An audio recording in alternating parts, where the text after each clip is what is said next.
Justin, you've gotten a lot of support from your teammates in the locker room. You've spoken about how much it means to you, but how important was it for you coming into the NFL to kind of establish that kind of rapport with your teammates? That kind of what? That kind of relationship with your teammates. I mean, yeah. Just getting a relationship with your teammates. That's kind of been, the norm since literally, So you always want to be close with your teammates. Always want to have that friendship.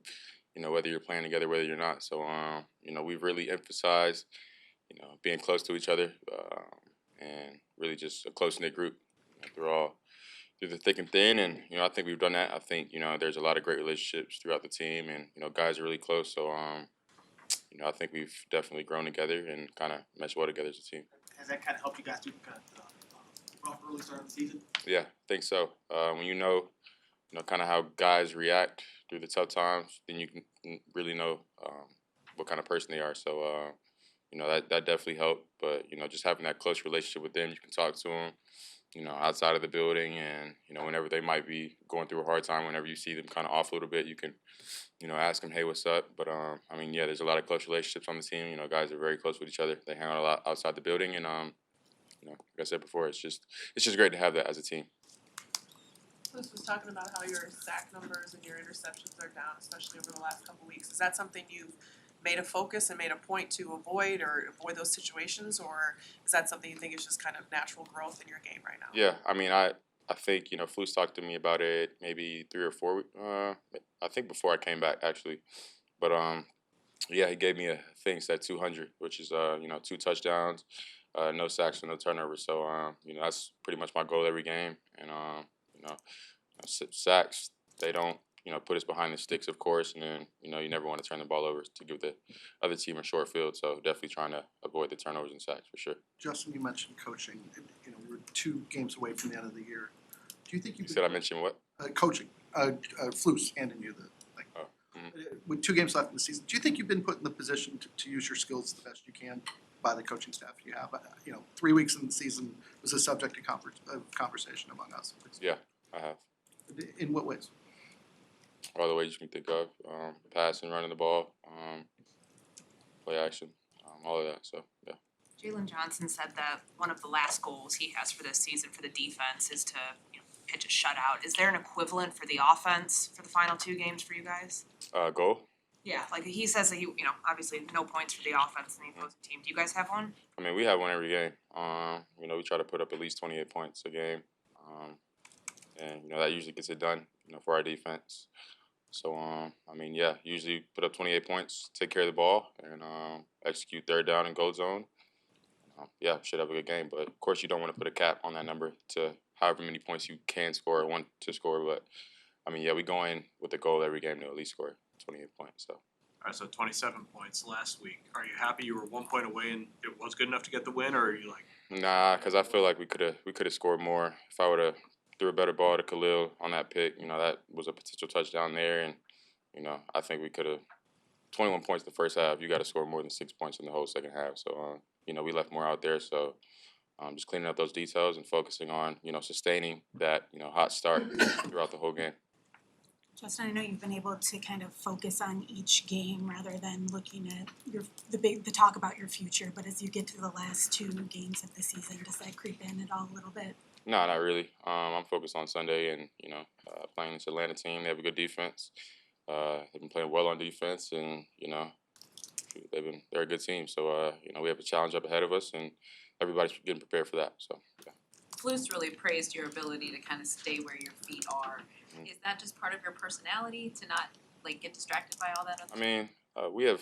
I got too much to focus on today to worry about tomorrow. I got to worry about this new game plan I got, the play calls. And, like I always say, we don't know if we're going to get it tomorrow. So there's no point in stressing about tomorrow if we don't know it's going to be here yet. So, yeah. Is that difficult, Justin, to be disciplined like that mentally and not think about the uncertainty in the future and the fact that it could be a future you don't really have control over? Yeah, none of us really have control over our future. The only person that has control over it is God, and if he has control over it, then I'm good. So whatever he does with my life, I'm good with that. But, I've been in this position before, so there's no point because he's going to take care of everything for me, so I'll be good. Flus was talking about the deep ball you had to call at the start of the game. what a hard play that is to make as a receiver. Mhm. How has Cole emerged as a pass catcher since you've been there? I mean, yeah, he's always had great hands, to be honest with you. But I've seen him develop the most with his route running. You know, from my first year here to now, he's developed as a great route runner. He's always been able to block, you know, bigger guys in the line of scrimmage. But each and every year, he's progressed better as a route runner. His speed has gotten up for sure, and you know, he's just a hard worker. So great teammate too. So you got really all the intangibles you want in a teammate and in a person in the locker room, to be honest with you. So yeah. And as you noted, you had the fast start, the 21 points, and then the offense stalled. When you look at that, is that just a matter of execution, or is there anything more to it? Like, is it focus? Is it a game plan? What happens? Have you examined what needs to be done specifically, I guess, to kind of? I think it might be a mixture of execution and a little bit of complacency. But you know, we've had too many instances this year where, you know, we've had a lead and given it up. So I don't know. That'd be a question for, you know, everybody on the offense.